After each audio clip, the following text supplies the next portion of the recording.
Hi, good morning. Welcome to the Stanislaus County Board meeting. It is 9:01. We will begin. Please stand for the Pledge of Allegiance and remain standing for the invocation by Pastor Lonnie Skiles of Big Valley Grace Community. I pledge allegiance to the flag of the United States of America and to the republic for which it stands, one nation, under God, indivisible, with liberty and justice for all. Read just a few verses from Proverbs. It says, "My son, if you'll receive my words and treasure my commandments within you, make your ear attentive to wisdom, incline your heart to understanding. For if you cry for discernment and lift your voice for understanding, if you seek her as silver and search for her as for hidden treasures, then you'll discern the fear of the Lord and discover the knowledge of God.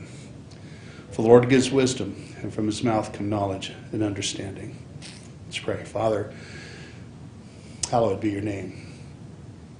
Grateful that you're the King of Kings and Lord of Lords. You're the wonderful Counselor. You're the Prince of Peace. You're the God of hope. You're also the God who gives wisdom to any who ask. And I thank you for these men that represent us. Grateful, Lord, that you have risen to this position of servanthood. And I pray, Lord, that you would bless them with extraordinary wisdom, discernment. So, Lord, the decisions they make today would be righteous, would be just, would be equitable, would be an encouragement, Lord, to those who are distressed and downcast like sheep without a shepherd. Would you bless the meeting that will take place in this room today? Thank you for those who are representing all the various interests. Above all things, Lord, your kingdom come and your will be done in our lives as just as it's done in heaven.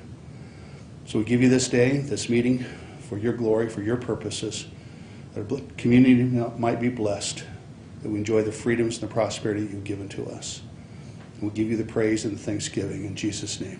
Amen. Amen. Amen. Lord bless you in your meeting today. Thank you.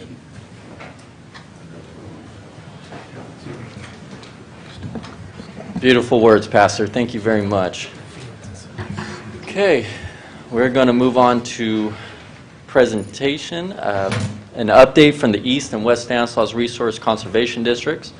We have Susan Harper from the East Stanislaus Resource Conservation District and Mr. Norman Crow from the West Stanislaus Resource Conservation District. Good morning. How are you doing? Just fine. Thank you, James. Good to see you. Thank you for being here.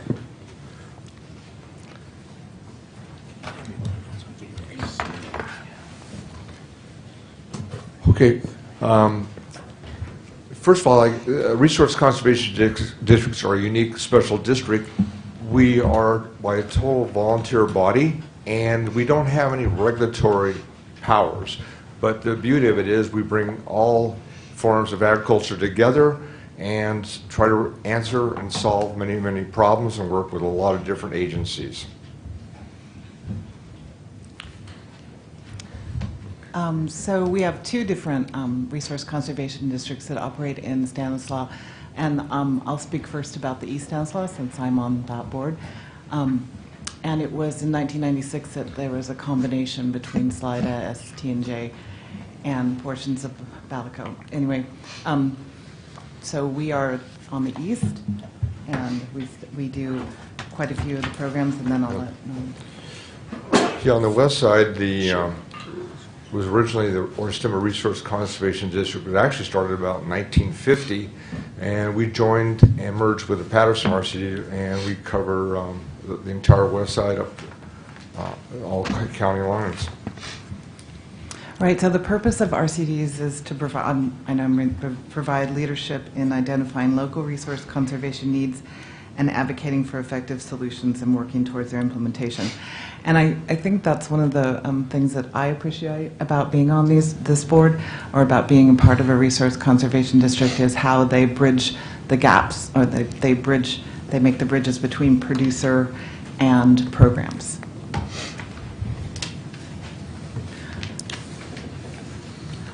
So on our part of the county, we do quite a few water quality, water quantity, soil health, nutrient management, habitat restoration.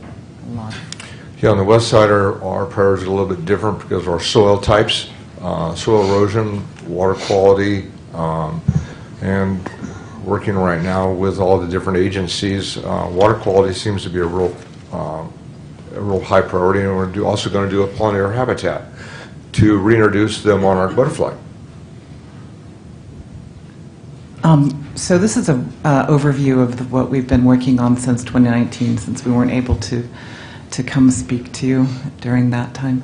So we have received, the breakdown of what we do is grant projects, producer training, community education, and then a catch-all for others. But 2.4 million in total funds that we've worked with with our grant programs, and a truly wide variety of programs that we work with in the community.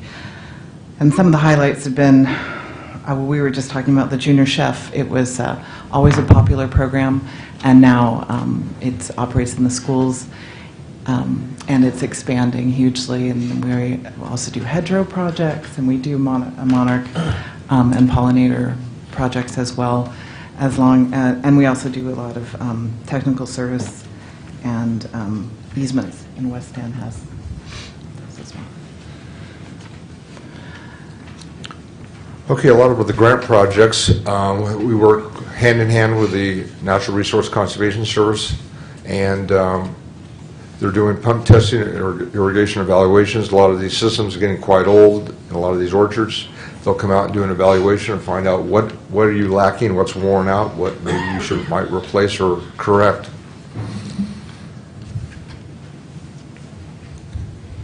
With the pollinator trainings, this has been a really wonderful new in the last year or so, and it's been well received within the community, because I feel that that's one of the, it draws people in to talk about how we can help the monarchs and how we can also improve the land while we're doing it.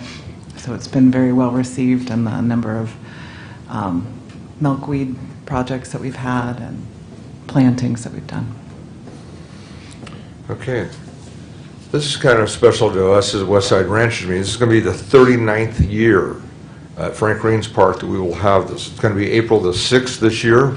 Everyone's welcome to attend, and we specifically address all the concerns of those cattle ranchers. We're working with CAL FIRE right now. They're trying to get the Ag Pass, get that corrected. So we're going to have prior to the meeting, CAL FIRE is going to have a special meeting with all the cattle ranchers to try to resolve this problem, gaining access in dire need, a chance of emergencies. But we cover everything, and it's a great event. Lunch is going to be served, and everyone's welcome to attend. So this is what I was talking about before. It's expanding into many other high schools in the area. Our farm to school with a junior chef, garden education. We have a soil center now that we're just up and running with. So we have a lot of education opportunities there that we do outreach at. Okay, funding available. So we work very closely with a lot of other agencies. That's the uniqueness of a resource conservation district. NRCS, they take direction, they take input from us, the Ammon Board. We work with any and all different groups that come to us. We're a great partner. That's the beauty of a resource conservation district. They're very open. So mitigation and easements, I think you have more on the west side of the easements. Okay, yeah, easements. So we were approached by Diablo Grande to manage an easement. U.S. Army Corps of Engineers had an issue with conversion of wetlands, so they had to mitigate. So we have the charge of inspecting annually the Diablo Grande, that nothing's been disturbed in certain locations, and we also monitor the rangeland that they put in mitigation for that. We also do the Cruz Lane Naval Air Station, and on behalf of the Stanislaus County, we do a report and get back to you as far as if there's been any illegal activities, any wrongdoing, or any places that need corrections. So anyway, it's a lot of, on East Stanislaus, they do a lot of, we look at noxious weeds, native habitats, They work with the Grayson River Ranch. So there's, it's interesting the charge that a RCD can have. We're often approached by different groups to mitigate and be the easement holder. And then continuing on the outside of the county, we also work with American Farmland Trust, that's statewide programs, and the Wildlife Conservation Board for pollinators. So the reach is beyond the county lines as well, that we bring in and put into the county. Okay, this is one of the, I like this chart because it explains how we all are partners with all the groups. So we're locally led, which is the great part. We get technical help through NRCS and Cooperative Extension. We work with them exclusively, and we work with the Ag Commissioner. So it's a great fit, and I don't think the story is told very often, all that the RCDs do, and working with all the different agencies. But it's, as the old saying goes, the proof is in the pudding, in the projects that we accomplish, and they're available for people to enjoy, see, and work with. And the biggest challenge right now is the regulatory end of everything for agriculture. So I think that's where we're a great fit, because they come to us and ask for assistance. I think it is the best intersection that we have of all the different groups. I think that really speaks to it. So that's what we are. We're a partner, and we appreciate that in every agency that comes to us. Great. Well, we really appreciate it. And Susan, you know, I haven't had the opportunity to come out to your meeting, but Norman, it's been a wonderful opportunity working with you and Mrs. Crow. You guys do a wonderful job, especially advocating for agriculture community. And I always love attending those rancher meetings annually, so I'm looking forward to April. Thank you. So. And thank you very much for your support and coming to our meetings and being accessible. In fact, one more item. The secretary is going to retire. So our secretary is 38 years. Wow. And enough, it's time. So, Karen, could you stand, please? Yeah. Let's give her a round of applause. Thank you for your service. You've done a wonderful job over those 38 years, so we really appreciate it. Does any board members have any comments or questions? Vito? So first of all, Norman, if you would pay her, she might stick around. Right? We couldn't afford her. It's the 8 grandchildren, that's the issue. That's great. A couple of questions. The water quality component is such a big thing happening in the San Joaquin Valley. Do you work on drinking water as well as the quality of water on the farm? Just ag? Just ag. Drinking water, we have not been approached for drinking water. That's a component from the Regional Water Quality Control Board that we're supposed to, as you well know, that we're supposed to monitor drinking water if it's that we provide.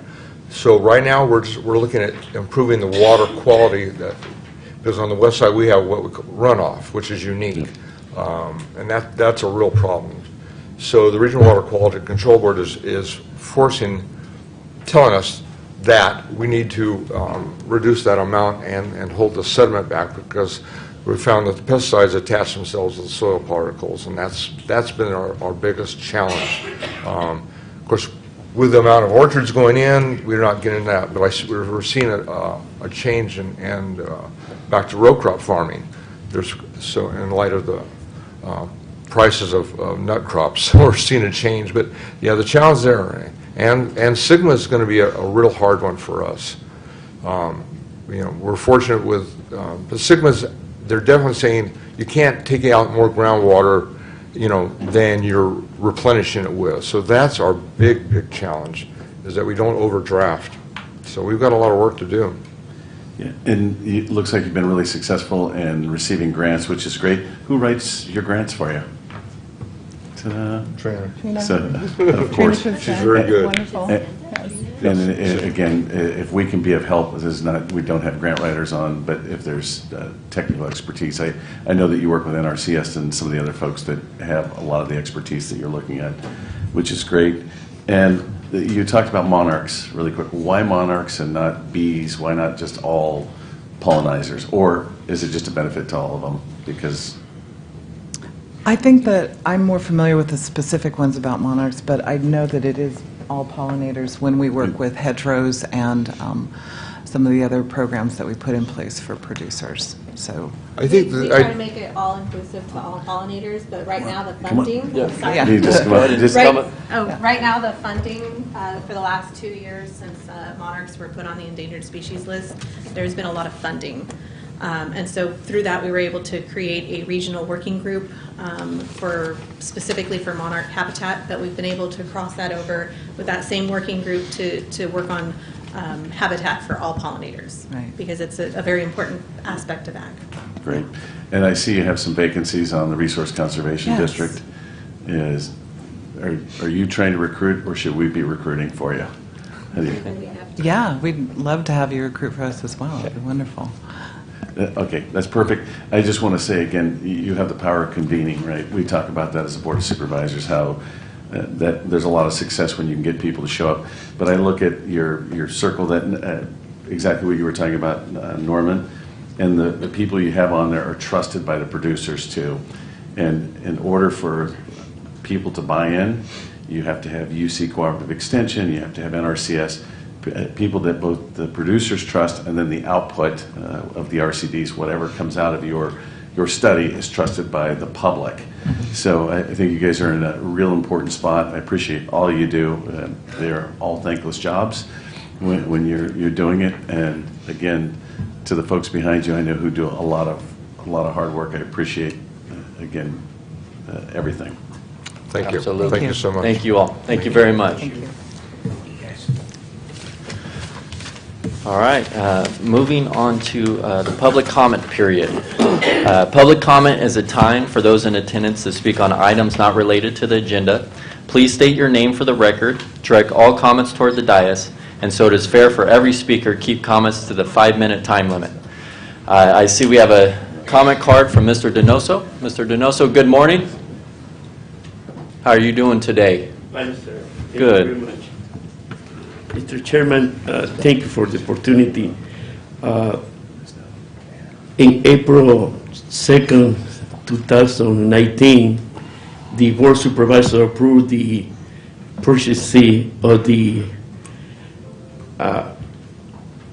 625I as the Salvation Army, and the county bought that property. And now, almost 5 years, and still empty.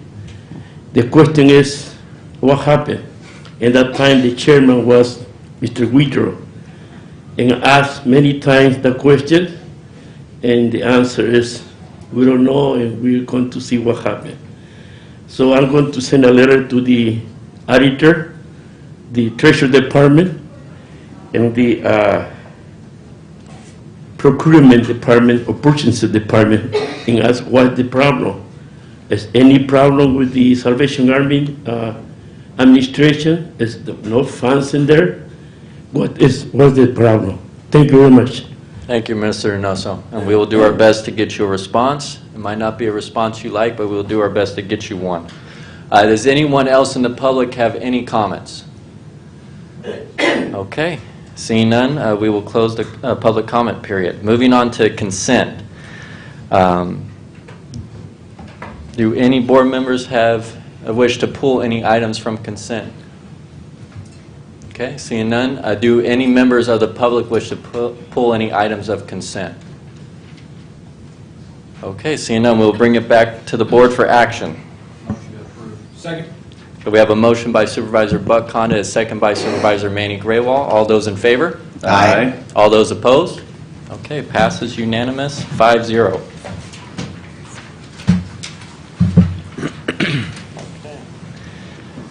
Okay, we will have to recess. We're going to begin our process for the In-Home Supportive Service Public Authority of Stanislaus County. So we are calling to order. We are moving on to the consent calendar, items B1 and 2. We have comments on B2, so we will go ahead and we will entertain those comments. First up is Ms. Ashford Zuniga. Ms. Zuniga, good morning. Thank you for being here today.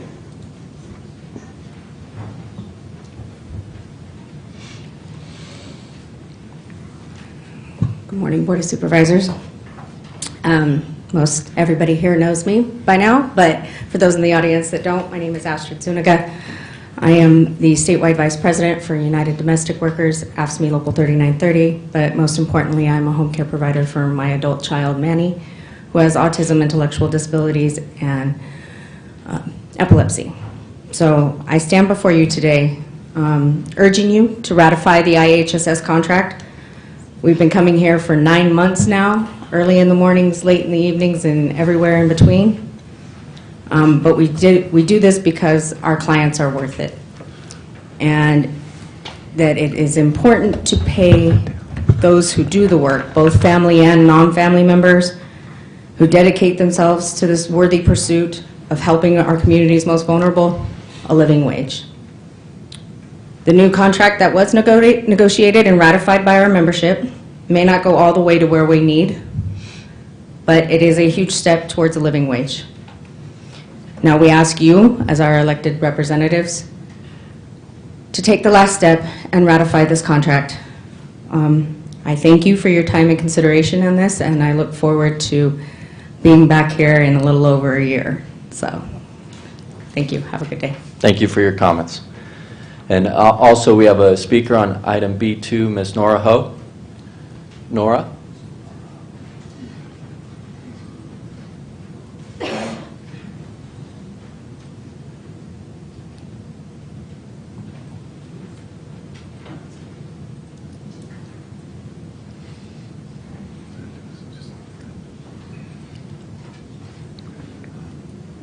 We got to get bigger aisles in our seats here. Yeah, that's all right. Nora, good morning.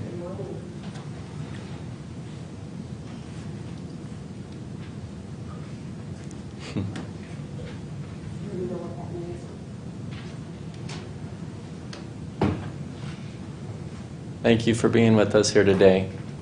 Thank you. My name is Nora Ho, and I am an IHSS provider for my son, Alvin Ho, who's been disabled for 20 years now.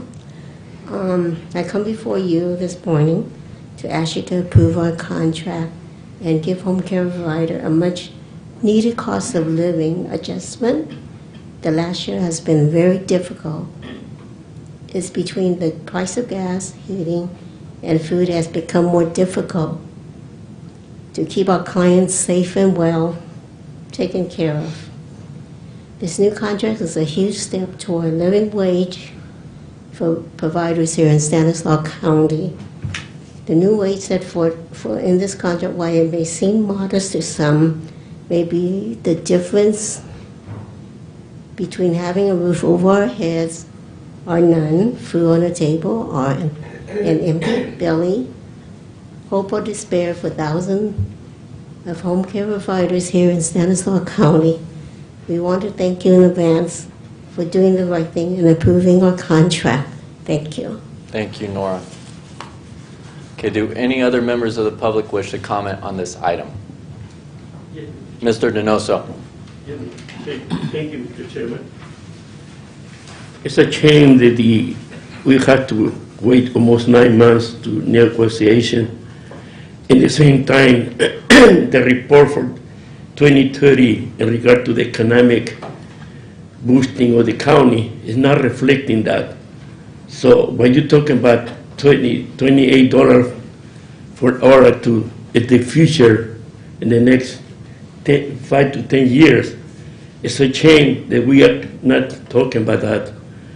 Under that report of 2030 is not really reflecting what the community happening in regard to the wage, and we need to improve that. Thank you, Mr. Chairman. Thank you. Any other members of the comment before we bring it back to the board? Okay, seeing no further comments, we'll bring it back to the board for comments or action on B1 and 2. I'll make a motion to approve. Second.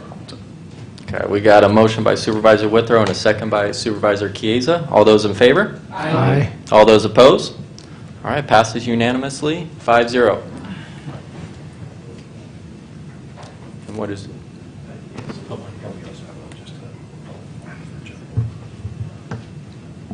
Okay.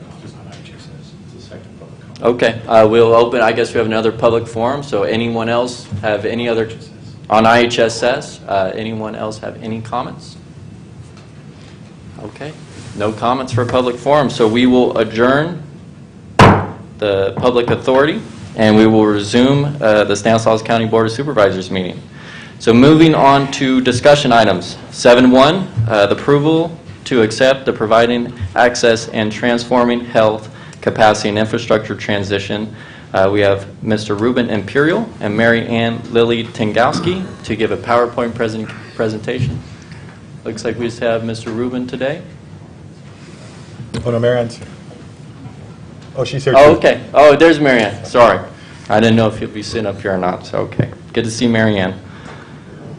Ruben, good morning. Good morning.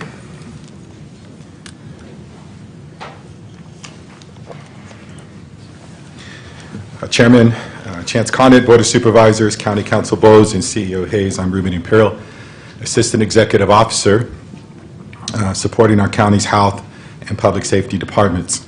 I'm here to present on this item due to the fact that CalAIM is a far-reaching initiative that intersects with multiple health and human service departments as well as our public safety department. So I do have staff with the Health Services Agency who will administrate this grant and support the fiscal and administrative functions, and they will also be here if we have any questions. All right, get this going. All right.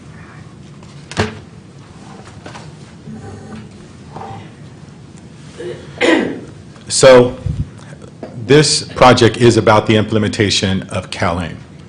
And CalAIM is the state of California's effort to innovate and improve the Medi-Cal program. The goal of CalAIM is to offer coordinated services and ensure equitable access that address Medi-Cal beneficiaries' physical needs, physical health care needs, mental health needs, serve those individuals with developmental disabilities, and other what we call social drivers of health. The goals of CalAIM are to provide basically a whole person care approach to health care for Medi-Cal beneficiaries. We're going to get into some of those details in a few moments. It also is focused on improving outcomes. There is a focus on data collection, data sharing, and outcomes for programming. And third, it's to make Medi-Cal much more easy to access and seamless. It's meant to break down silos. This is a healthcare initiative.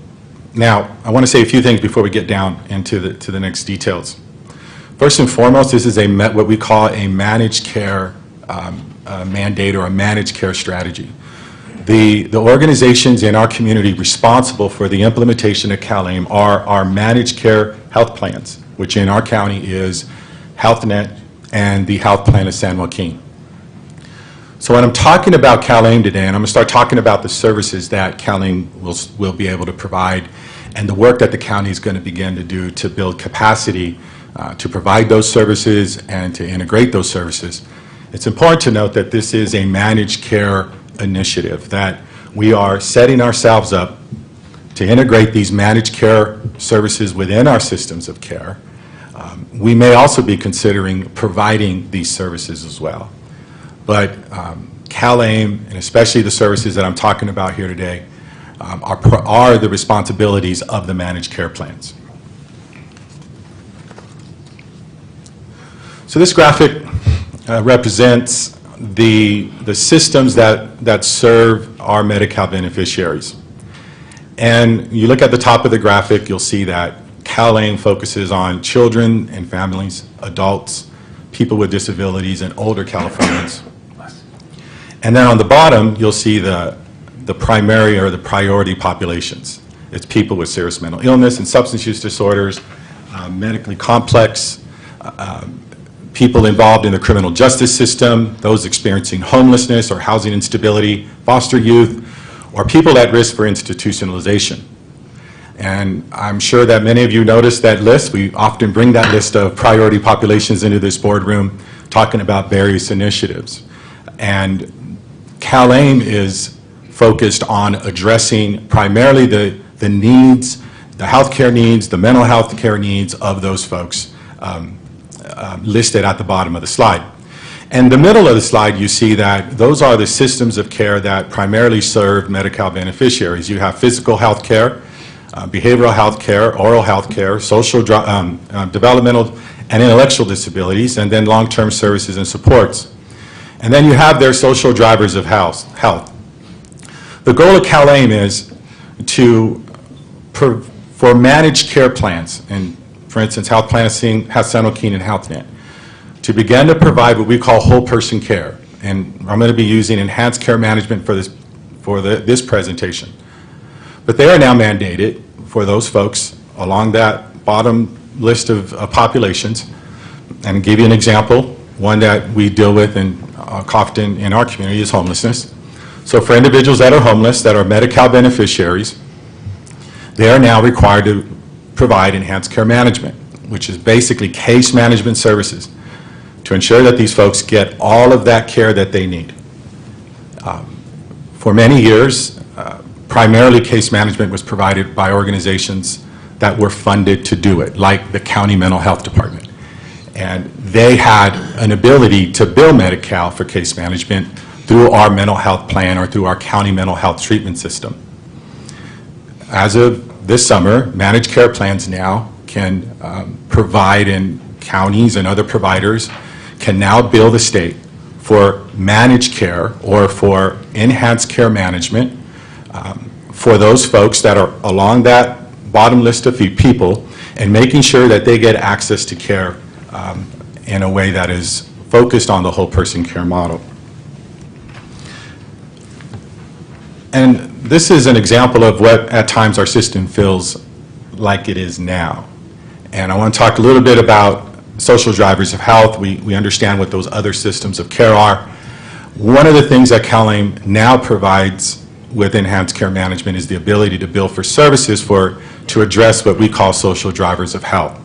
And those are services like housing navigation services, housing deposits, housing tenancy and sustaining services, short-term post-hospitalization housing, recuperative care, services that, you know, the folks that we've been working with for several years, anybody in the field that's been working with homeless populations or those, you know, struggling to get off the street or get back on their feet after incarceration, for many of us who've been working in these areas for several years, this is what we've known has been missing.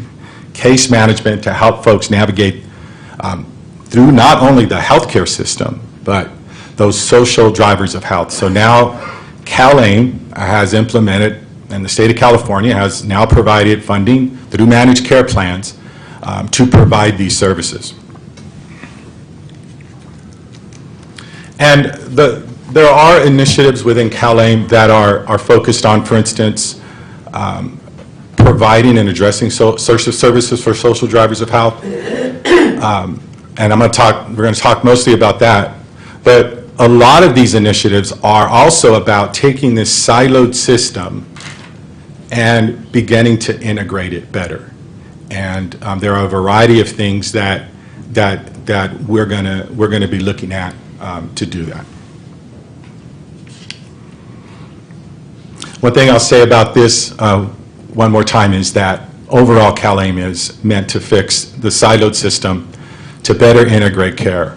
And for many years we've known with homelessness services in particular that although there's money for housing and shelter, one of the missing links has been enhanced care management, and we've done several things in our community to address that gap in service, for instance, like the care outreach program.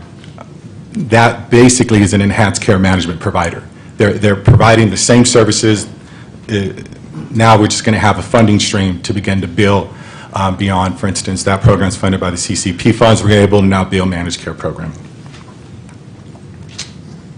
So why is this important? Well, I think on paper, when we're talking about CalAIM, it's pretty substantive change in the healthcare system. It's a pretty significant change in terms of what's been written in the law, what's being funded, and of course we got to move to implementation, but it's a pretty impressive set of changes to the Medi-Cal system. And why it matters to us in our county is because we do see that the county does serve a large number of Medi-Cal beneficiaries. In our county, we do have a significant number of individuals that are either Medi-Cal eligible or they are enrolled in a managed care plan. So if you take just the numbers there, we have about 231,000 individuals enrolled in a managed care plan. And for those 231,000 that meet that criteria of homeless, incarcerated, medically complex, they are now eligible for these types of enhanced care management services. So this is why the county has taken an interest. This is why we are we've applied for this grant funds to help us begin implementation and working with our managed care plans on the implementation of CalAIM. I just have to ask, that's the 37,000 difference? Say that again? Is it the difference between Medi-Cal eligible population and the population that's enrolled? Is that the target? Am I missing that? Yeah, the 230,000. Yeah, the 230,000 are those that are enrolled in a Medi-Cal plan, a Medi-Cal managed care plan. Yes, and there's people that are eligible for Medi-Cal, but they're not enrolled in the managed care plan. And so it's the 230,000. That's the target population. And you'll see there, Health Plan of San Joaquin has 163,000 beneficiaries, and then HealthNet has 67,000.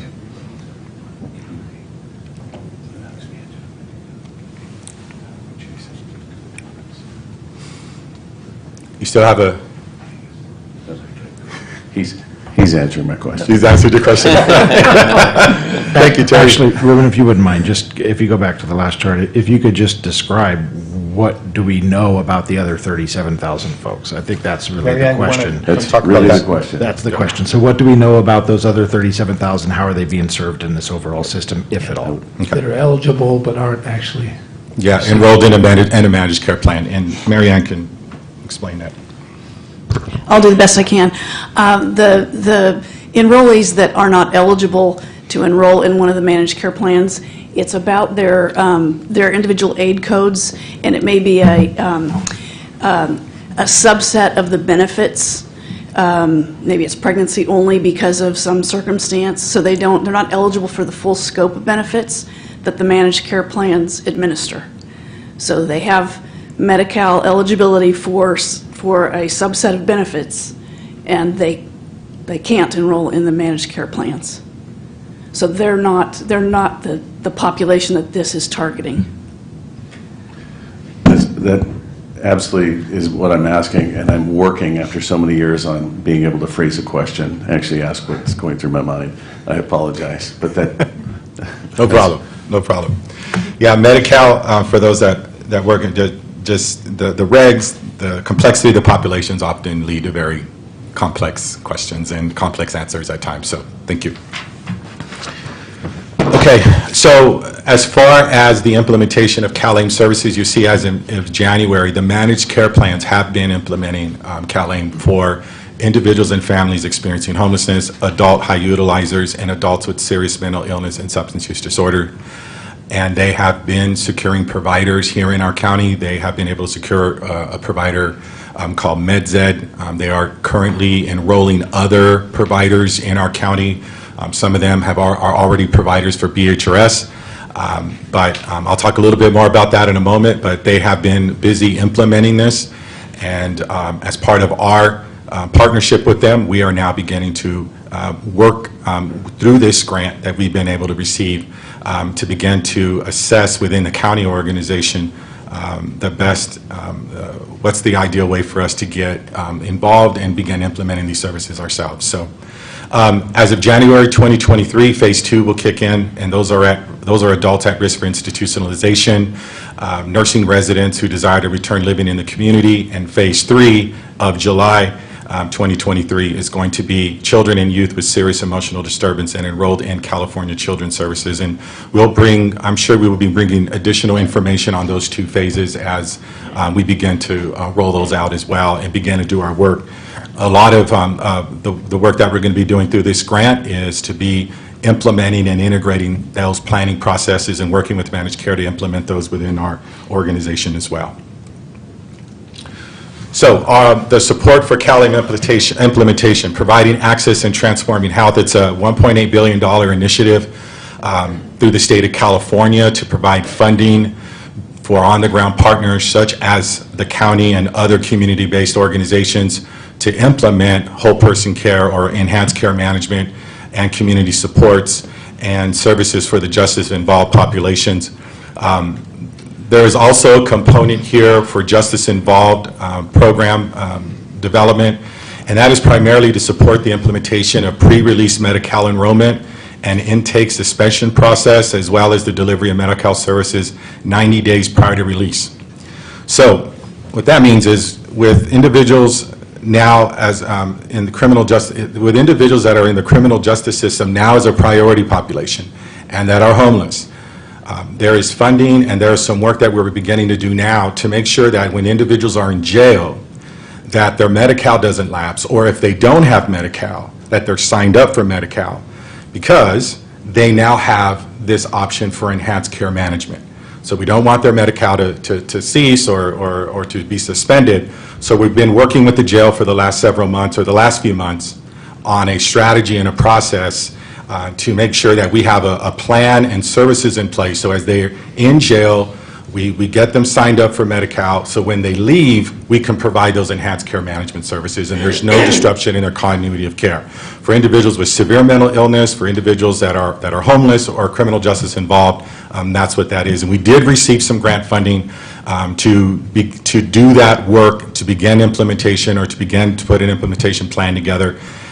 So that work will unfold, and we'll bring updates to the board as that progress unfolds as well. So this is the major components of the CalAIM program: population health management, enhanced care management, community support services, dental benefits, behavioral health delivery system transformation. I'll talk a little bit more about that right now. Services and supports for justice involved. I just mentioned that, what that looks like. The statewide managed long-term care, integrated care for dual eligible beneficiaries, standard enrollment around and consistent managed care benefits, and delivery system transformation. I'm primarily going to be talking to you about these 5 areas in the next few slides. I do want to say something about behavioral health delivery system transformation. BHRS has brought several items regarding CalAIM. The thing to know about that is their agenda items have primarily focused on their specific mandates around CalAIM. So as a county mental health organization, they have several mandates they have to implement as a mental health system. And that's different than what the managed care programs are implementing as part of CalAIM.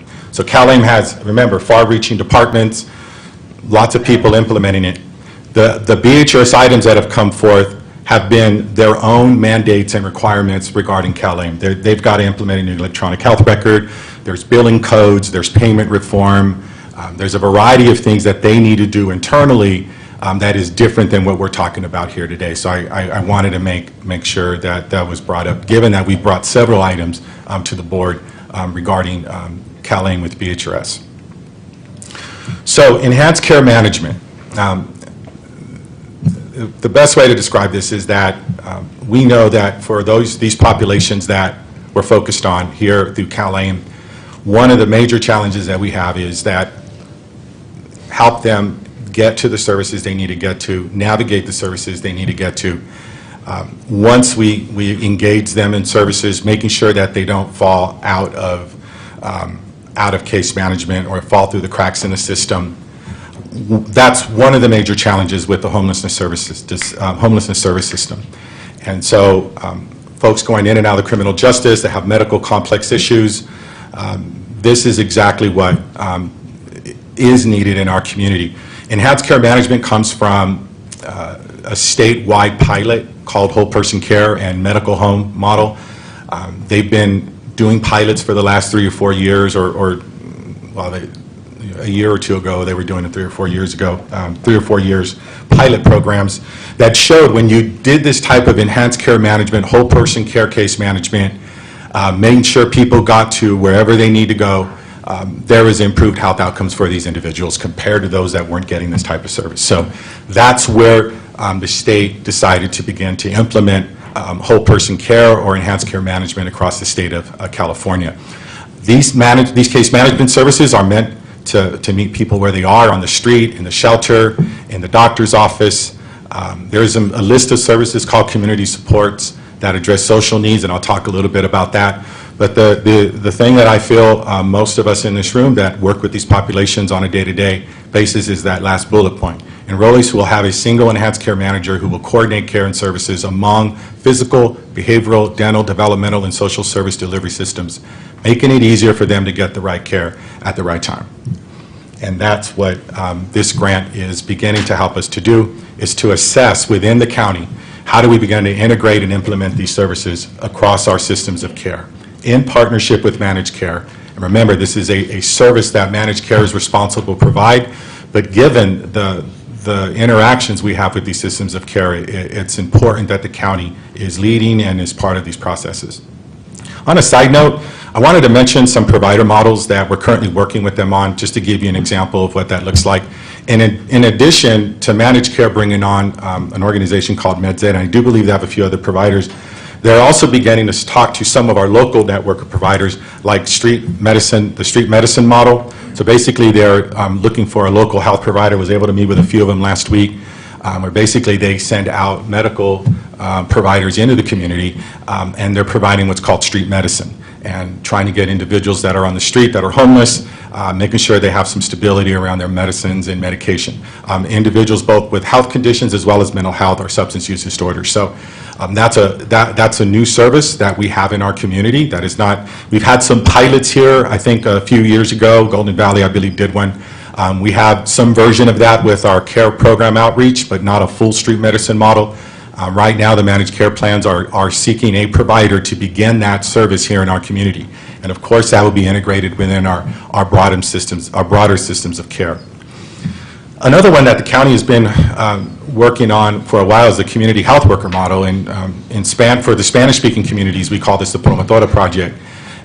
We've also expanded that community health worker model to address other diverse populations such as LGBTQ, Spanish, Assyrian, Southeast Asian, African American. We are doing some regional work now with that. So they are also now talking to our same providers, our community health outreach worker programs, about expanding that model and paying for those types of services, but through managed care. Primarily over the last several years, BHRS has been the primary funder of that community health outreach worker model. And now with this new benefit available through managed care, they are now talking to those providers and seeking ways to expand contracts in the workforce through CalAIM. So that's also promising news. And we're encouraged that our managed care plans continue to look at what's been working in our community and expand it. All right. Okay, community supports for social drivers of health. I shared with you in the graphic that there are these social drivers of health services. I wanted to give you an idea of what those look like. In the slide, you'll see various programs. The three that we are currently working with managed care on right now is short-term hospitalization housing, recuperative care, and sobering centers. So right now, with our managed care plans, we are working to implement recuperative care. I believe they are already in conversations with both local shelters, at least in the city of Modesto, on starting recuperative care, medical respite beds. These are for individuals that, the best way to explain it is they're not sick enough to be in the hospital, but they're not well enough to be on the street on their own.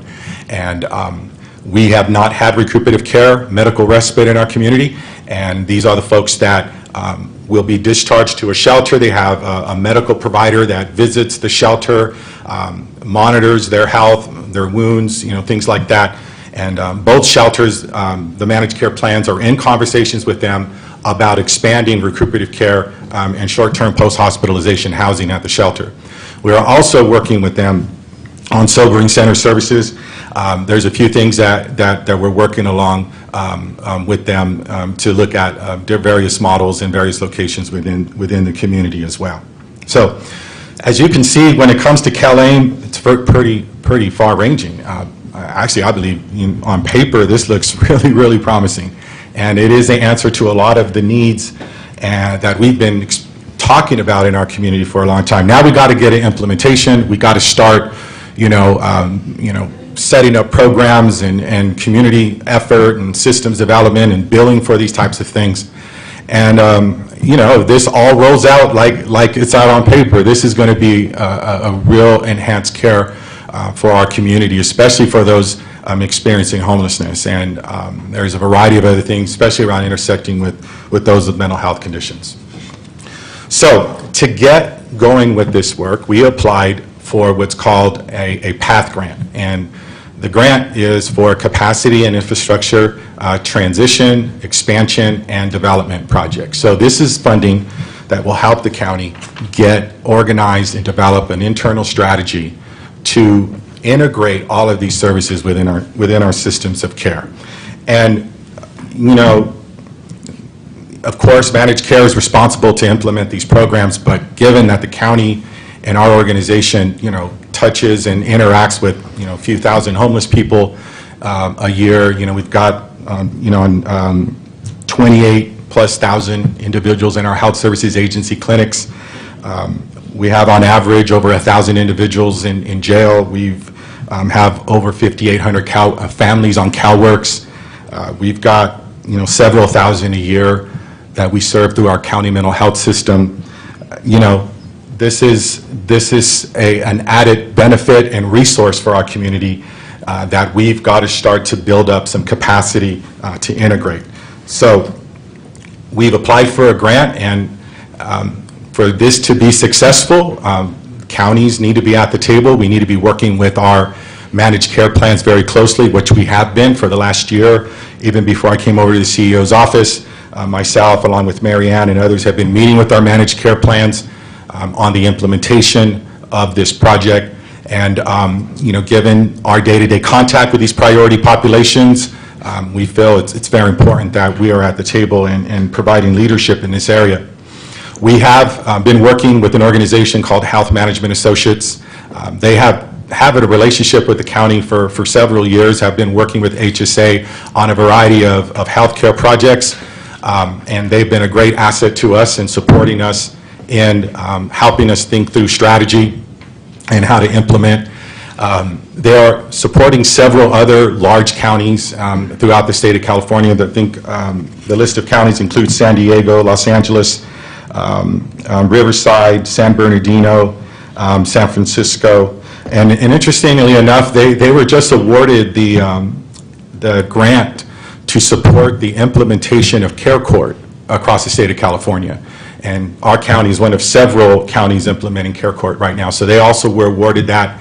And all of these systems interact, all of these healthcare, mental health care systems need to be organized in a way that maximize benefits for beneficiaries. And that's why we've made a recommendation to utilize them as consultants to help us develop this strategy. We feel that with their extensive knowledge across the state and supporting other counties and implementing CalAIM, their integration with what's happening with Care Court now, we feel that they'd be a great asset to make sure we're understanding what is that ideal system of care, and then we have some really clear policy choices to make around how we go implementing. So the implementation support that they will be providing is around our IT data governance, alignment, and assessment. I'll go into more in detail about that just in a moment. Project management, we are limited in just the ability to bring on expertise to manage a project of this scale, especially when a lot of it is around Medi-Cal billing, Medi-Cal contracts. assessing the number and the amount of people that this can serve. So, it does make sense for us to get this, especially to implement this rapidly, to be able to secure that expertise by bringing on staff would be very challenging. They're going to be helping us with fiscal and programmatic planning, securing additional funding for future rounds. This is just round one, I believe. Yeah, there's several rounds that will continue to be released over the next few months. There's quite a bit of funding available to counties to bring on staff, to implement this and to set up everything from billing systems, administrations, all the way to providing services. Substance use disorder access strategy, they are already beginning to, and as part of this initiative, will be able to advise the county on an initiative that we have begun to plan around substance use disorder access. The county does have an interest, and we've been working with Behavioral Health and Recovery Services on developing a strategy for increasing and decreasing the amount of time people wait to access assessment and get into SUD treatment. We also want a strategy locally where folks can get an assessment on the same day that they want one. And that's a very ambitious goal, we realize that, but we are looking in the next several weeks or months to develop some recommendations on a strategy through our Behavioral Health and Recovery Services for individuals that need an SUD treatment, especially what's happening with the fentanyl crisis, drug overdose crisis, the need for substance use disorder treatment. We're looking to develop a strategy that if people want help, that they don't have to wait several days to get an assessment, that they can get an assessment the day of or within hours. Now, HMA has had experience with other organizations in developing similar strategies. We do want it to be payer agnostic. We want it to be where it doesn't matter if you're on Medi-Cal or not, that you could walk in and you can get the help you need. We'll figure out how to get you to care, whether it's private pay or Medi-Cal. We want it to be payer agnostic. We want to develop agreements between private health care and Medi-Cal. So they're going to be supportive of that and help us to figure out how to do those types of things. In addition, we do have we have healthcare clinics operated through Health Services Agency. So we also have to look at that strategy. We have to look at CalAIM, or we have to look at our medical clinics now in light of what's available through CalAIM. There's a lot there, there's a lot of opportunities, and we have to begin to think about that. So there's lots of very broad systemic planning that needs to happen, and we are grateful that we've been able to secure this funds to bring on some expertise to help us develop strategy and help us gain clarity about what our policy decisions need to be in the next several months. The last thing here is we have a whole person care capacity grant that we brought to the board in 2019, and when COVID came, we had to suspend or slow down our progress with that grant. We are re-engaging our contractors as part of CalAIM implementation. We have the option to rethink that grant, and so we primarily wrote that this was going to be a project with the Center for Human Services at that time to launch a Youth Navigation Center. Well, since then, we launched the Youth Navigation Center, so now we're going back to them and we're going to say, we have this funding that's available through this grant, and now we're going to basically, now that they've launched it, it's going to be about building out enhanced care management at that site. So we wanted to make that note because we have brought that in 2019 for your consideration. So here's, in a nutshell, of what we will be doing and what will Health Management Associates and what the county will be doing over the next few months. We need to create financial models, scopes of work. We need to create projections on the number of individuals that within the county systems of care we will be serving. And we will be doing that in partnership with our managed care plans. This is about integrating these enhanced care management services through our systems of care. And really, we do have our mental health clinics and our healthcare clinics that we need to look at, not as these siloed mental health clinics and healthcare clinics. We need to look at them as a system of care, and then begin to wrap this whole person care model around them. IT is another area that is, there's been several laws and mandates at the state level providing opportunities for managed care and county mental health and social services and other agencies to share data in a way that better meets the needs of the folks that they're serving. Basically, what we're going to be doing here is Health Management Associates has had broad experience in supporting counties in developing data sharing and data interoperability plans. What we're going to be seeking from them is, given all of the new laws and all the new changes and regulations, making it easier for counties and healthcare and social service and law enforcement to share information. What is the ideal system? What are those limits that we can go up to when it comes to data sharing? And give us a good sense and clarity about what those limits are and how we can begin to do that. So that's an exciting opportunity. Behavioral Health and Recovery Services has an electronic health record. Health Services Agency has an electronic health record. There's some work that we need to do to make sure that we can share data. We're part of a health exchange here in our region. It's called the San Joaquin County Health Exchange Collaborative. We are looking at sharing information beyond our county organizations with managed care and hospitals and emergency rooms. So they're going to say this is what is possible. You know, one of the big challenges when we talk about data, we start talking about data and you know, someone always says, well, we can't do that or we can't do this. It's not possible to do that. Well, what we're looking for is a real clarity on what is possible, and then we make policy decisions about, you know, the limits that we want to take it. And then, of course, project management. I've shared this already, that we do need this level of project management support that Health Management Associates can provide. And they've already been a great partner, and we look forward to them continuing to be of support to us as we move forward. The end of my presentation here, I just want to remind us that this is pretty ambitious Medi-Cal transformation. I mean, call it innovation, transformation. It's a pretty ambitious project. On paper, I think this really gets at to many needs that we know exist within our community to address and improve health outcomes, to improve equity, equitable access to health care. There are broader initiatives around CalAIM that I didn't go into detail here around population health, but it's, you know, I'd like to read basically what that mandate looks like. Managed care plans are required to implement a whole system, person-centered strategy that includes assessment of each enrollee's health, risk, and health-related social needs, focuses on wellness and prevention, and provide care management and care transitions across delivery systems and settings.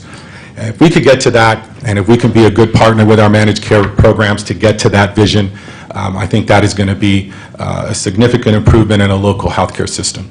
So with that, we do have some staff recommendations. As I mentioned earlier, this is a far-reaching initiative. However, our Health Services Agency will administrate the contract and the programming. They'll receive the funds as well as execute any agreements with Health Management Associates or others as we go through this process. So I'm going to go ahead and read the staff recommendations. Staff recommendation 1 is authorize the HSA director or designee to accept the Providing Access and Transforming Health Capacity and Infrastructure Transition, Expansion, and Development Initiative Grant Round 1 funding under the California Advancing and Innovating Medi-Cal Initiative from the Department of Healthcare Services for the planning and development phase of enhanced case management and community supports capacity and infrastructure in the amount of $1,057,305 for a two-year term beginning on or about January 1, 2023. Authorize the HSA director or designee to sign and execute all related agreements, contracts, amendments, grant terms and conditions of or other documentations required for Pat cited grant round, combining those words, grant round 1 funding. Authorize the auditor controller to increase estimated revenue and appropriations in the fiscal year 2023 HSA administration budget to cover anticipated expenditures through June 30th, 2023, as detailed in the attached budget journal. And lastly, authorize the HSA Managing Director to execute the attached amendment to current contract with Health Management Associates for work associated with the implementation of CalAIM initiative and assessment and technical support regarding clinical services and managed care organization model alternatives. And with that, back to you, Chairman. Thank you, Mary Ann. Thank you guys so much. Wonderful work, and we appreciate the presentation. I know we have a couple questions and comments. Mr. Withrow? Okay, thanks, Chance. Thank you, guys. Ruben, Mary Ann, great job. First, happy Valentine's Day, everybody. And I say that for all the guys, so don't screw this up. There are millions of listeners. Don't forget that. So this, just to talk about how important this is, transformational, is what, at the end of that final slide you talked about, Ruben. So CalAIM, why is this so important in this county? And I want to try to put this in simple terms that, simple-minded bean counter here that I understand is how I have to look at this stuff. Because this is complex. There's a lot going on here. And so why it's so important to our county, we think about our Stanislaus 2030, what we're trying to do for our workforce and things like that, and try to expand our workforce, increase education of our workforce and the skills. But if we don't have a healthy population, it doesn't matter. If our population is not healthy, if our workforce is not healthy, we can educate all the people we want and increase their skill set and all those things. But if they're not healthy, we're not going to get anywhere. And when you look at these numbers, almost 50% of our population is Medi-Cal eligible. And so what Medi-Cal is doing right now, what Medi-Cal has done forever, is basically take care of the kind of the basic needs of individuals, right? Basic health needs is kind of what Medi-Cal does for these individuals. So half of our population is just getting kind of the basic health needs that they have out there taken care of. And that's kind of it. All the other services, all the other needs of individuals, physical, mental needs of individuals, really aren't being serviced right now. And this kind of changes, this transforms all this, kind of changes all that right now. Now, with this, through this whole person care, this enhanced case management that we're talking about, individuals are going to get the whole package now. Half of our population in this county are going to now be eligible for the whole package of services, which, as it stands right now, about 50% of the individuals are getting. The rest of them are just, something bad, emergency room, just basic stuff. We got it covered through Medi-Cal, but otherwise, good luck, Whereas the rest of us, others who are blessed, have, the other 50% of our population have this entire care that we all need to be productive individuals, right, in society. So that's why this is so important, what this is doing.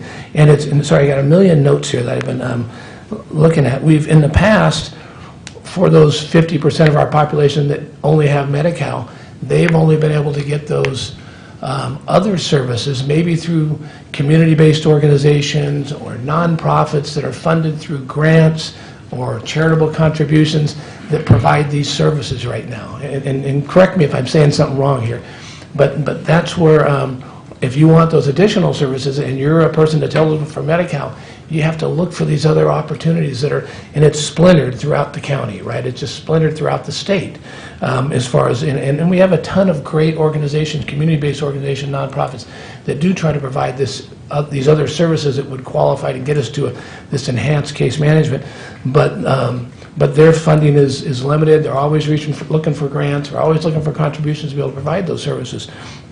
Now, those organizations, those community-based organizations, those nonprofit organizations, they can get reimbursed for those services. Now it's just like going to a doctor visit, and you turn in, you provide them your insurance, for those of us who have private insurance, and your provider then turns that in the insurance game, they get reimbursed. Now these community-based organizations, these nonprofits, will hopefully be able to get reimbursement for the services, and they won't just be relying year after year, seeing what their budget's going to provide, what grants did they get, are they going to be able to provide those services anymore? Now they're going to be able to just, they're going to be a provider that turns in the insurance card, basically, and gets reimbursed through CalAIM. So this is huge, what this is going to do for our population and how it's going to help 50% of this county who are in basic needs of these services, this enhanced care management. So I look for this to be kind of game changer if we can get it going. And it's intense what you guys are trying to do and how to make this work and how to educate all the organizations that are out there, and then how to educate the population that you have these services now available to you. That's how big this is for our county and really for the state that they've done it. Hopefully it will be successful the way they put this together. And it really will change the quality of life in this county if we're successful. You look at all those different slides, this one right here, it shows the different populations that we're looking at. and just children and families, just that basic, just starting at that level, to not just have this emergency room, Medi-Cal care, and that's it, to have this kind of wrapped around and enhanced case management, whole person care is just, like I say, is huge for us. So good stuff that we're looking at doing there. I'm trying to see if there's any other points I wanted to make. As I went through the agenda package and looked at all the stuff, just that we had here, and the things that are the challenges, as I thought, that we're going to have to work with to make this thing happen. Providers, I mean, we are going to have to educate, to make this work. It in essence, will allow all these providers to be reimbursed. We've got to educate them and let them know, because we lack that right now. We lack in Medi-Cal, right, providers in this county and across the state. I'm sure it's that way. It's not a very well reimbursed system, and there's not a whole lot of, just for that basic physicians, there's not a whole lot of them that'll take Medi-Cal patients. And so because they just don't get, they don't make that much money. And like it or not, this is we're a capitalism, and that's the way it works, and people want to be able to make money, and they won't take those Medi-Cal patients. But through this CalAIM, it's going to expand to a lot of organizations that already want to help that population, and now it's just going to make it that much better for them, because they'll be able to be reimbursed for that and not have to, like I say, depend on those grants to make this work. Some of the stuff that we've talked about, or that I've been kind of pushing over the last few months here, is we're going to need, I don't see this being just the county doing this. Like I said, it's really going to be a lot of the private sector is going to step up to do this. And I know we have HealthNet and Health Plan of San Joaquin, which are our Medi-Cal providers here, and they're getting involved in this. And in the past, they have, not provided these services, but now it is mandated that they provide these services. And so they're going to have to be a part of this. In the past, that's not a jab at them, but they are Medi-Cal providers. They take care of Medi-Cal patients, or they're not providers, but they have the insurance for them, and they have only done what they're required to do. Well, now this has expanded this, and so now they will have to provide all these other services for this enhanced case management. We're going to need more facilities here, and I don't think that it needs to be government-run facilities. It's going to be, hopefully, in the private sector stepped up now that they're going to be able to be reimbursed for these things. Substance use disorder, we're going to have to get more places for people to get in for treatment. And I see you had the Sobering Center and things like that, but just those expanded 28-day programs. But now there is going to be motivation. There will be a profit motive involved in this through CalAIM to hopefully get more people involved in this stuff. So anyway, just a lot of stuff, but just to bring it down to that basic level of just what why is this so important to this county? 50% of our population is in need of further services that they're just not getting right now. And the other 50% of us get those services. So if we really want Stanislaus 2030 to work, and we want to increase our workforce, and we've got to have a healthy population, and this is just a great way to get that to happen. And it just complements everything else that all of us here are talking about and trying to work on here. So thank you guys. I know we got a ton of work still to do, but I wanted to try to bring it down to just a basic level that my little simple mind can understand. I know you guys can figure this out probably better than I can, but I've been sitting in meetings with Ruben for a year listening to this coming, so I've gotten a little bit more of a head start on it, but it just is very encouraging to see this happening, and I know through this grant, this is going to help through the, I can't remember the organization that we're contracting with, Health Management Associates. Management Associates are helping us get through this and get this all in place. So thank you guys very much for what you do, and I very much support all of this. Thank you. Thank you, Mr. Chairman. Being on the board only now for a little over 2 years and coming in right at the beginning of the reorganization of BHRS, where we started to just concentrate on our most SMI folks. And this may be a bad comparison, but is this reorganization, this enhanced care management, it seems like we're heading in that direction with CalAIM and this, people with serious mental illness, medically complex. So that case management, it sounds like they're almost doing what we did in BHRS, that we're just going to start concentrating on those people, those folks that use the services. Is that a bad comparison, or? No, it's worth explaining more too. I think so. You look at the slide up here. In individuals that's getting treatment from BHRS, as the system reorganized, the focus was on severe mental illness. And as a part of a treatment team and being in treatment, you get medication, you get therapy, and then you get case management as part of that treatment team. And that case management, because of your mental illness, is debilitating. It affects your ability to function on a day-to-day basis at times. The case management helps you with housing and navigating the system, getting you to doctors, getting you to appointments. That's what the treatment team case management does. So what's happening is an individual could be receiving behavioral health care, getting that set of services in that case management, helping them within that treatment system of care. But they will now also qualify for whole person care, enhanced care.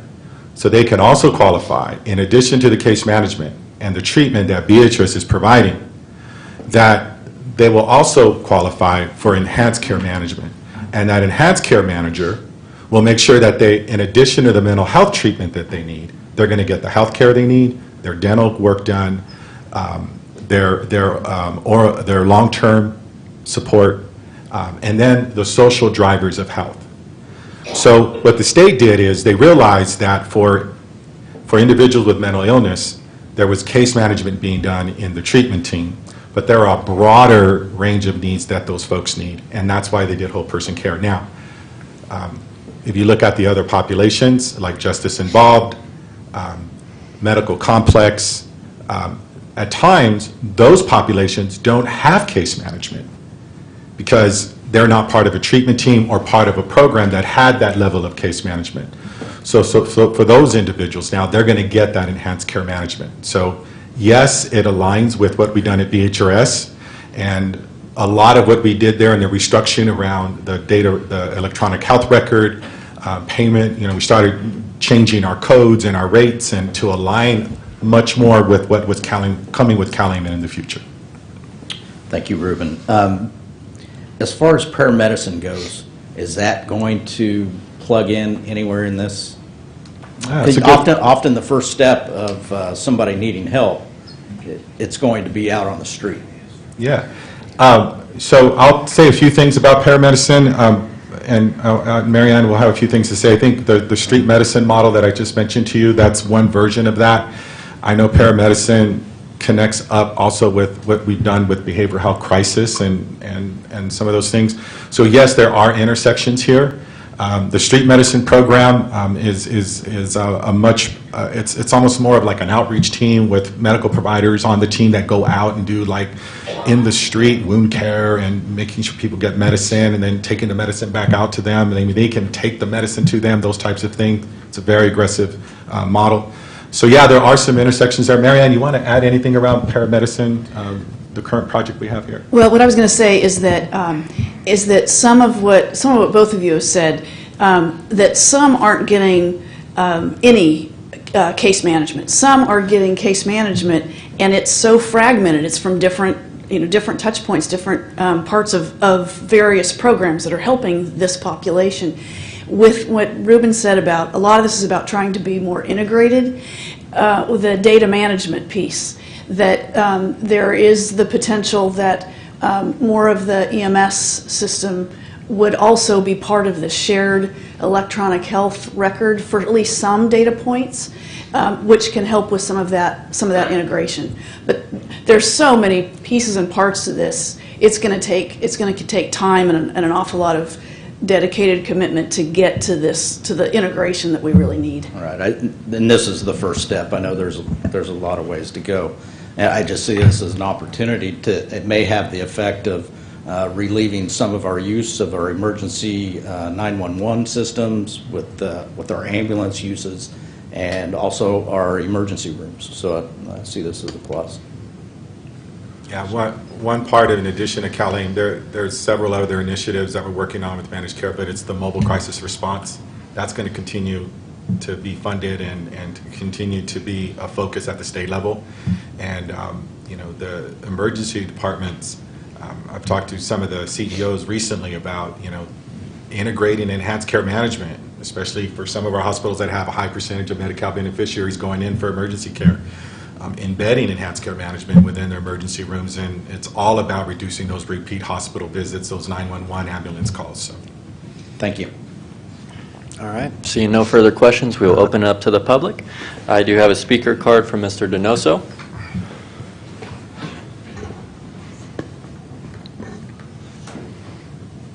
Thank you, Mr. Chairman.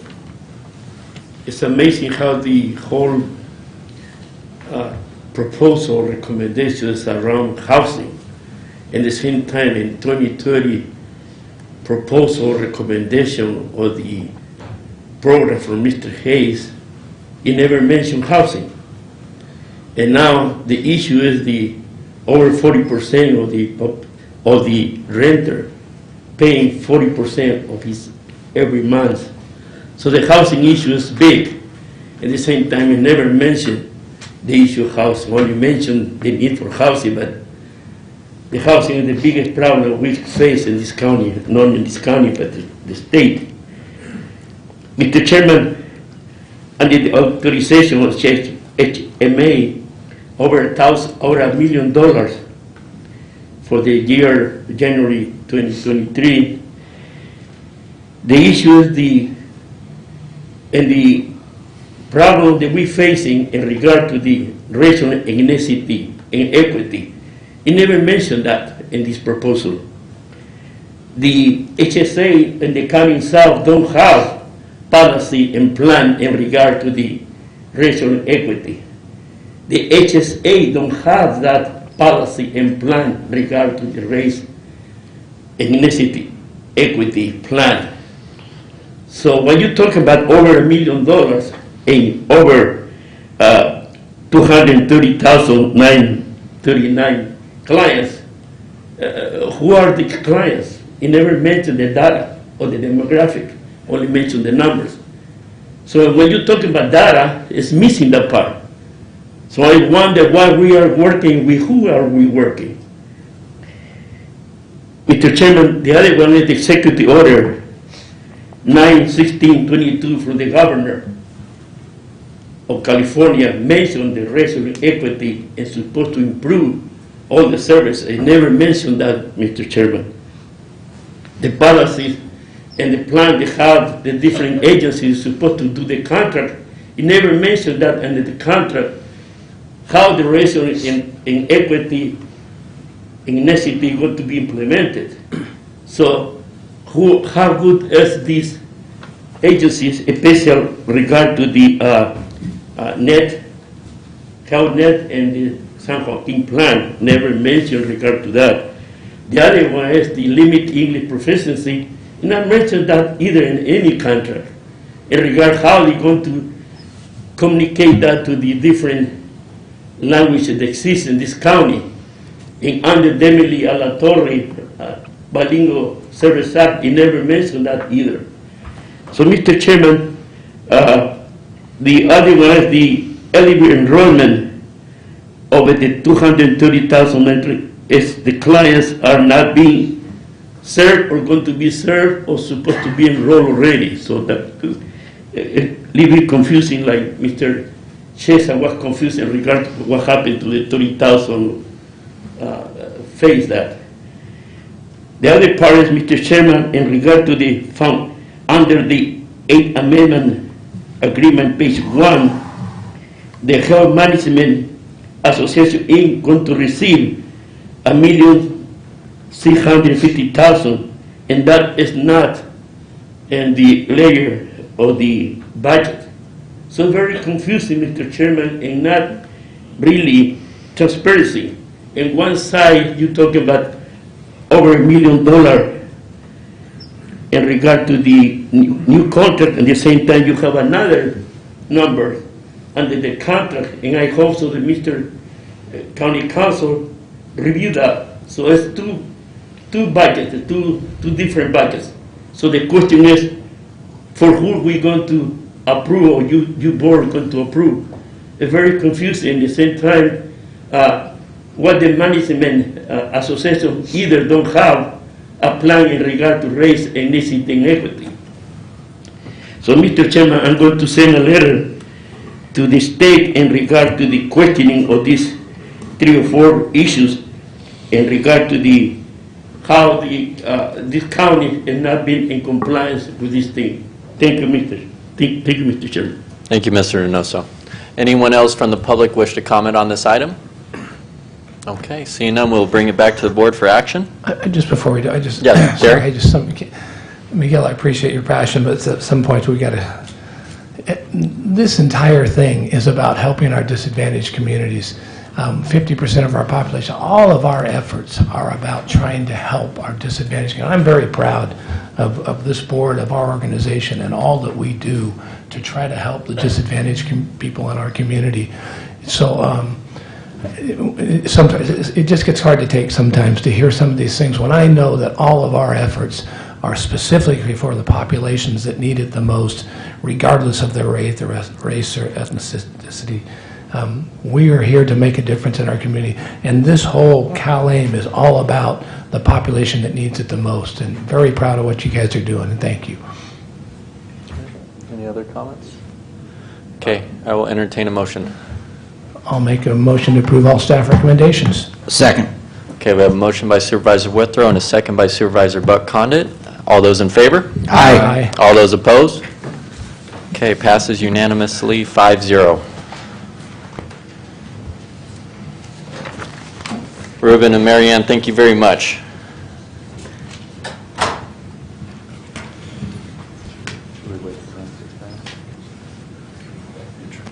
Okay. Okay, moving on to 7.2, we have a PowerPoint presentation by Tony Vartan, approval to enter into an agreement with the Stanislaus Regional Housing Authority. Tony, good morning. How are you doing? Good morning, Mr. Chairman, Condit, members of the board, CEO Hayes, and Mr. Boss. I appreciate the opportunity for the presentation today. With me, I have Ms. Cara Anguiano, who is our Finance and Administrative Assistant Director, as well as Ms. Esparza, who is our Chief of Supportive Services and Housing.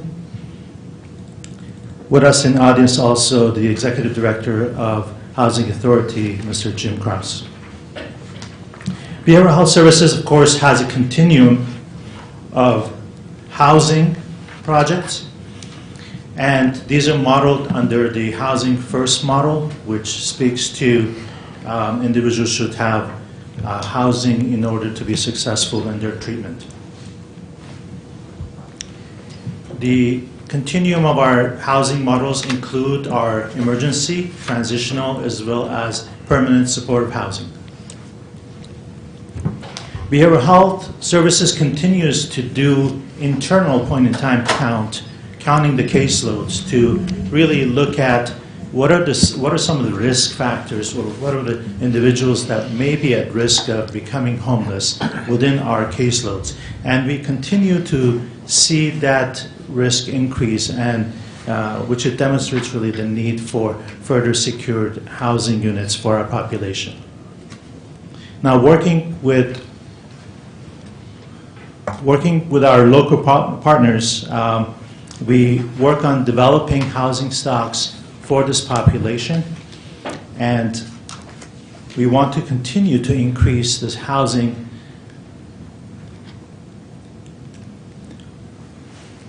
Now, these partnerships continue to grow. However, looking at the current project with Central Valley Homes, what we notice is that if you recall, in 2019, inception of the project, it was a project with cities, a few cities, and BHRS. And this project now, the current Central Valley Homes, has actually changed with partnership with Behavioral Health and Recovery Services, Stanislaus Regional Housing Authority, Farmers and Merchant Bank, City of Modesto, and Stanislaus County Planning and Community Development Department. If you recall, in July of 2016, Governor Brown's legislation signed the No Place Like Home project, which allocated about $2 billion bond proceeds from Mental Health Services Act for permanent supportive housing for individuals with mental health needs who are experiencing homelessness or are at risk of becoming homeless. This would create housing units to add to inventory of housing for individuals with mental health issues.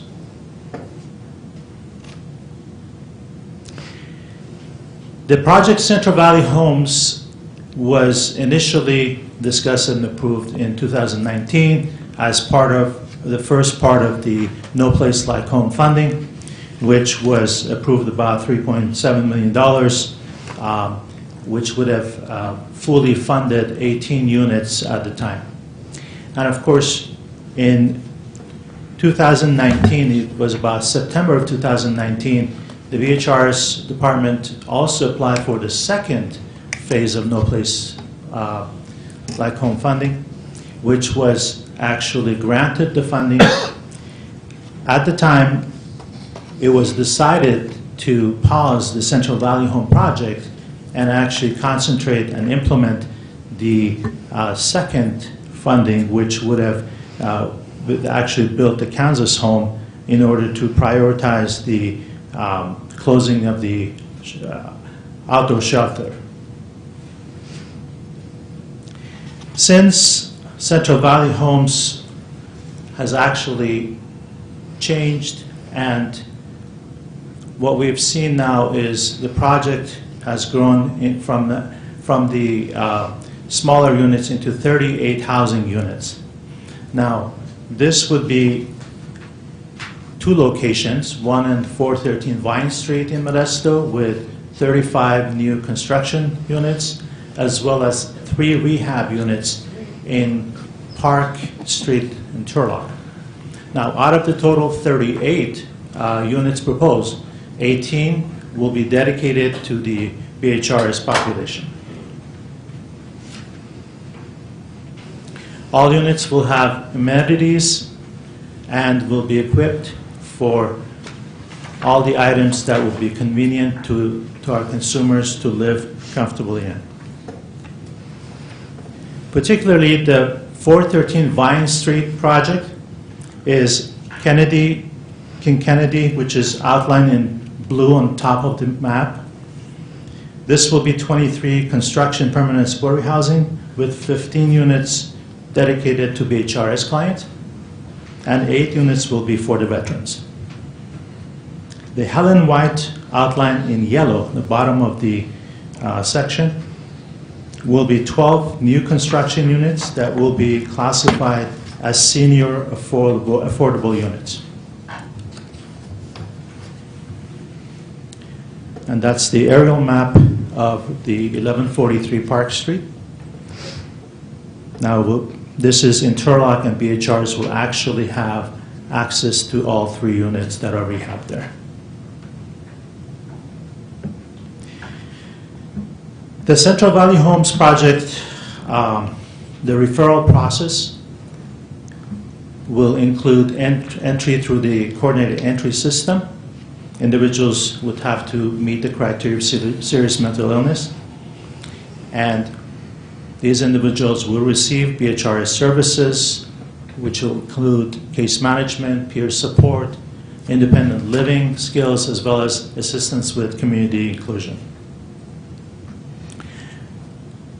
I'll go ahead and turn it to Kara to mention the financial changes that we've had now with this project as it has changed partners and finances. The total project is estimated to cost $10.8 million, and as you can see, we do what we typically do with projects of this size and this complexity is we braid funding. And so there's quite a few partners in the project and lots of different funding sources. You can see that there's No Place Like Home, which is the main funding source, and that's what the project is based off of, the rules and regulations.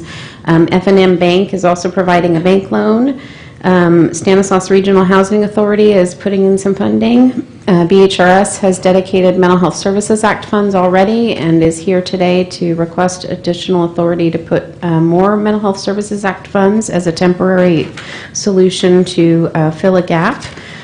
Stanislaus County Planning and Community Development Department is looking to be able to contribute permanent local housing allocation funds. And then the City of Modesto is using a couple different sources, the PLHA funds as well as home funds, and then home community housing development organization funding. Back in October, the board approved for us the ability to dedicate the MHSA funds to the project. And at that point, we had asked for up to $2.4 million in change towards the project because we were still finalizing what the funding proposal looked like. We've also been exploring other opportunities so that we can use other funds in lieu of the MHSA funding. We'd really like to be able to keep those funds available for other needed mental health services and supports to the community. Historically, they've been used only for direct service programs and not for permanent supportive housing. So we continue to look for other options. And so at the time, the planning department had developed a proposal to contribute their PLHA funding in lieu of some of the MHSA funding, which is great. And they've since identified that there is about $1.1 million available to dedicate towards the project.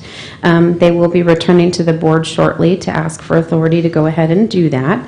And so that results in a remaining need of a little more than $1 million in MHSA funds, so $1,002,767. BHRS has continued to explore other funding sources that we could use in lieu of the MHSA, and in partnership with the Stanislaus Regional Housing Authority, we collaborated with them on an application for Housing and Homelessness Incentive Program funds through Health Plan of San Joaquin, and that's an HHIP grant. It's through the Department of Healthcare Services, and it's one of the CalAIM initiatives, so it's also tied to what Ruben presented on earlier.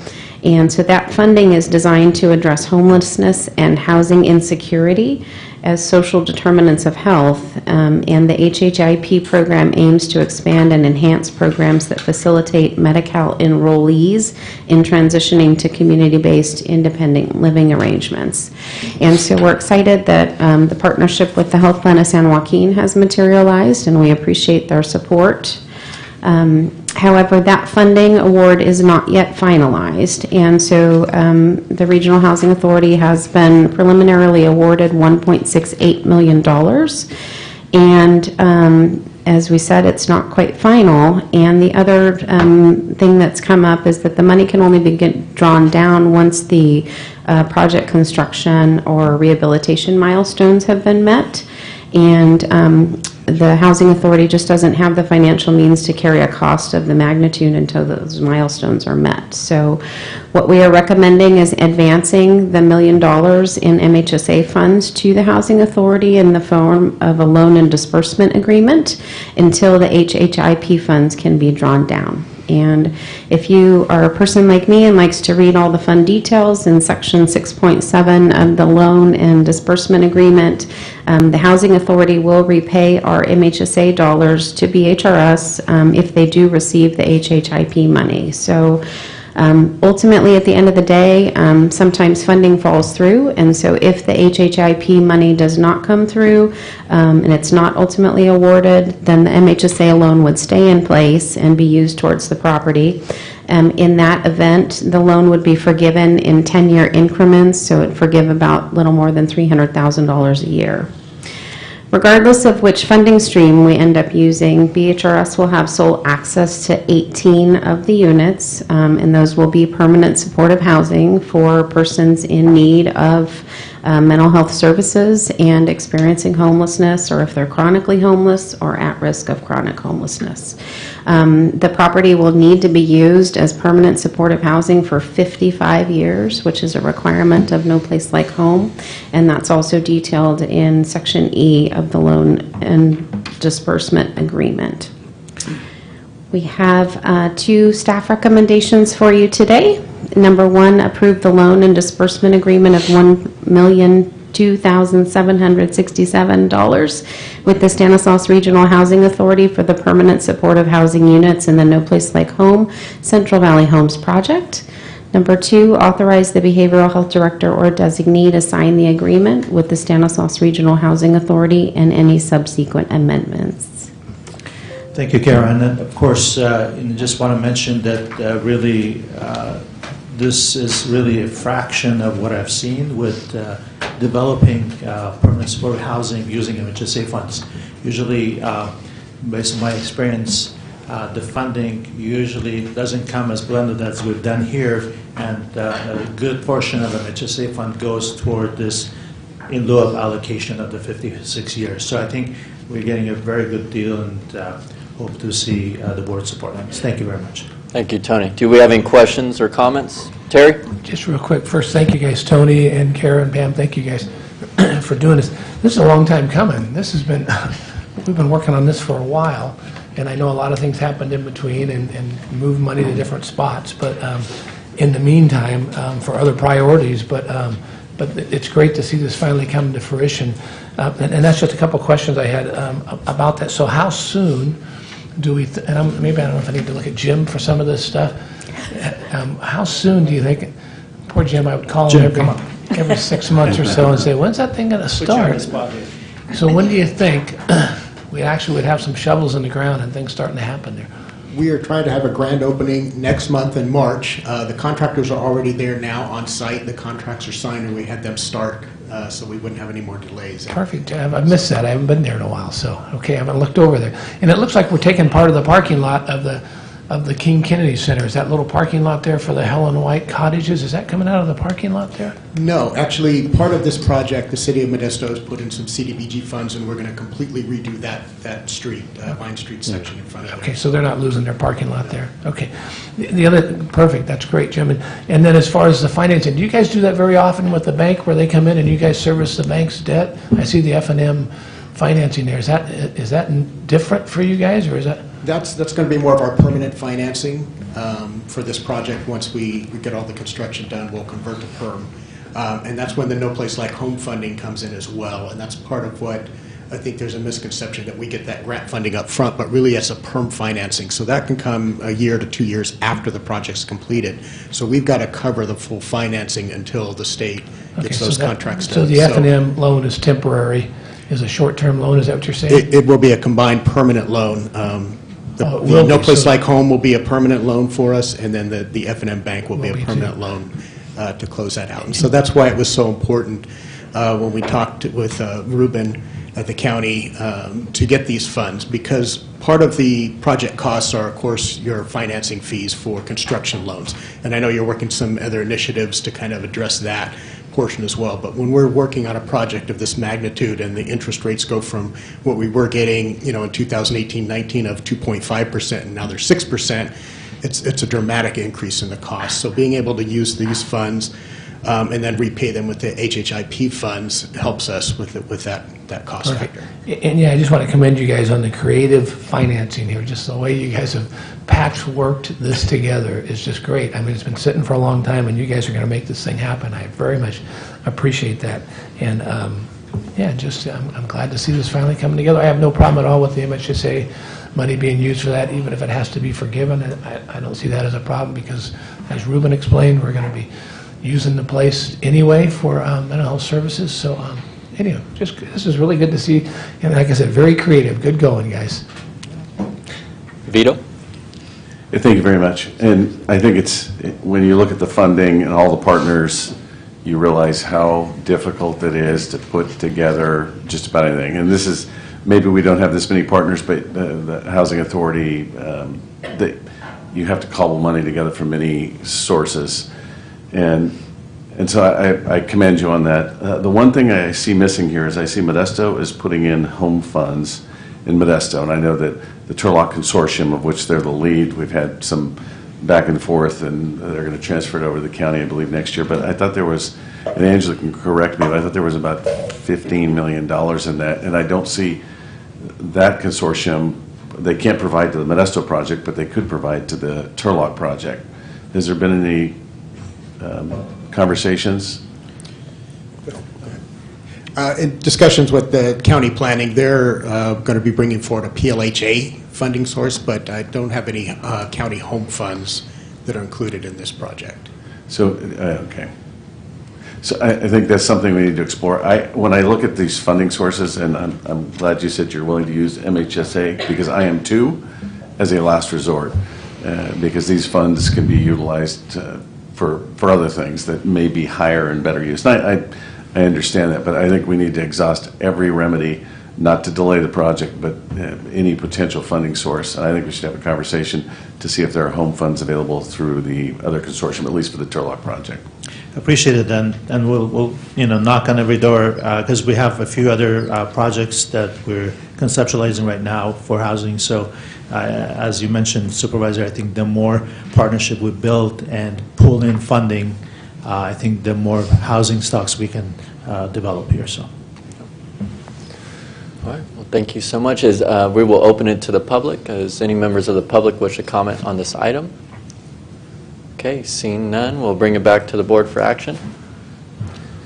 I'll make a motion to approve staff recommendations. Okay, we have a motion by Supervisor Withrow, a second by Supervisor Buck-Condit. All those in favor? Aye. All those opposed? All right, passes unanimously, 5-0. Thank you very much. Thank you so much for your presentation. All right, moving on to correspondence. This board has received the claims and correspondence as noted on the agenda. Acknowledge receipt of correspondence and refer as recommended on the agenda. Okay, moving on to item number 9, Board of Supervisors reports. Any reports? Okay. Manny? Oh, go ahead. No, go ahead, Manny. Age before beauty, go ahead. Well, I think we were about to talk about the same thing. Both Supervisor Keyes and I had the privilege of welcoming Secretary of Agriculture Karen Ross. I was at the initial event. I know Supervisor Keyes was with her at other events, and he can tell about those.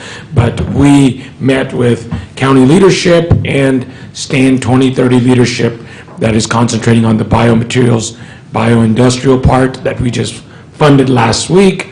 And she was very impressed. We also had former U.S. Ag Secretary and former State Ag Secretary Ann Veneman, who was also in attendance. And they were both really impressed, great presentations. We had our educational leaders from MJC, UC Merced, and as well as Stan State, and again from the CEO's team. So great visit, happy to be involved in it, and I'm sure Supervisor Chiesa can tell more about the day that he spent with Karen in other places. I was not going to speak on that. Thank you for bringing that up. I had already forgotten about that from last week. Okay. Yeah, great It was the meeting. highlight of my week. So. I did follow them over to Amentus in Keys, which is the ethanol plant, where they have a methane cleaner.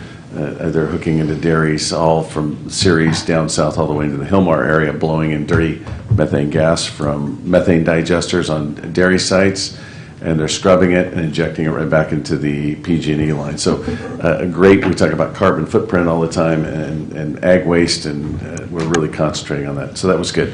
The thing I wanted to bring up today, and I was sitting here laughing at myself because I had some funny things to say about, it's Valentine's Day today, and if you're lonely, you have an opportunity to go down to the Thomas Mayfield Animal Services Center and adopt an animal, because our shelters are very full right now. But it's 50% off today, so you can find the new love of your life. You don't have to go on Bumblebee or these other sites to find it. But that's at 3647 Cornucopia Way, so you can get yourself an animal. We have to, at some point, we need to discuss, because the shelters, typically the winter season is the low volume time, and it's filling up. I don't know if this is something to do with the pandemic, if more people had adopted, but get your animals spayed and neutered, please. And if you're looking for some company, head on down there today, 50% off on all animals. What's Bumblebee? Bumblebee, what's Bumblebee, he asked. Isn't Bumblebee a transformer? It's a dating website. Yeah. All right, anybody else? Thank you, Mr. Chairman. Yesterday I got to attend the Commission on Aging committee meeting, and they had a great presentation about Dignity at Home Fall Prevention Program. And it's designed to reduce the number of debilitating falls suffered by older adults and persons with disabilities. here in Stanislaus County. And it's put on by our Aging and Veteran Services. And if you're interested in that, I know maybe you and Manny, you're not suffering from that yet or having a little bit of mobility problems, but I know the others up here, we're getting a little older, and if you can prevent those falls, then you should probably do so. And it's designed for 60 plus or people with disabilities. And I have a phone number. It's 209-558-8698 if you're interested. And kind of staying along that same lines as our Aging and Veteran Services, I had a constituent call over the weekend who was having trouble finding wheelchair transportation services east of Stearns Road, east of Oakdale. And my field rep, Megan, and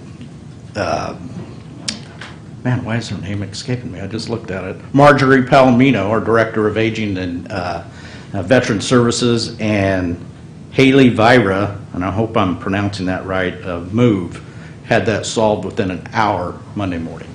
And so I'd just like to thank them for their work on that. Thank you. Awesome. Awesome.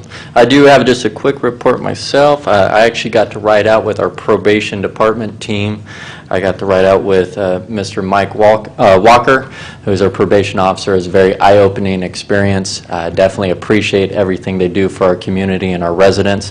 And Mark Ferreira, the chief probation officer, he's running an exceptional unit out there, and definitely appreciate all the work that they're doing within our county.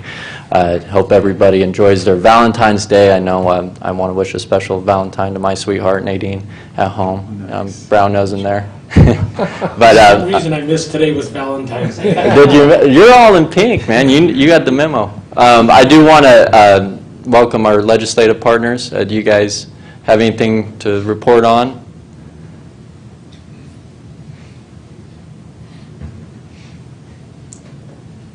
Good morning, everyone. Good morning. Crisan Santos, Office of Congressman John Duarte. Happy Valentine's Day. And I also attended the Ag Tech X conference at Modesto Junior College, where we welcomed Ag Secretary Karen Ross. That was a very insightful event, and we look forward to working with you to develop our agricultural and industrial workforce here in Stanislaus County.